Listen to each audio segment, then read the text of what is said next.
kot sem rekel, ljudje potrebujejo različne stile vodenja. Nekaterim najbolj ustreza, tukaj imaš cilj, tukaj imaš sredstva, pričakujemo rezultat in so v tej svobodi zelo samostojni, samoiniciativni in sproducirajo.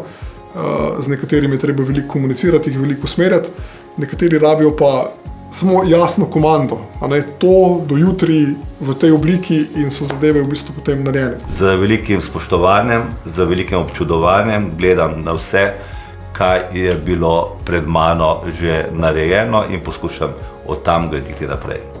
Meni je pri učenju ključnega pomena sogovornik in to veliko ljudi zanemarja. In tega prej ni bilo, zdaj pa je. Zdaj pa imamo, mi se lahko pogovarjamo. Kakšna privilegija je za mene, če bom znal ruščino govoriti, katero verjetno sem se, ali pa se bom lažje naučil, kot pa en Američan.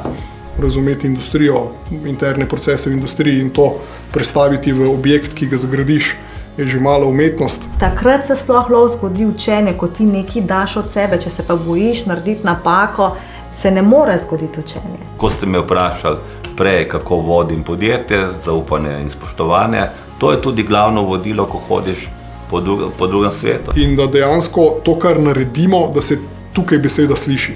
Se pravi, referenca nam odpira nove trge. Ja, mentorstvo je taka dvosmerna zgodba in se mi zdi, da zelo veliko priložnosti zamudimo, zato ker ne vemo točno, kaj pričakovati od mentorja in kaj se pričakuje od nas.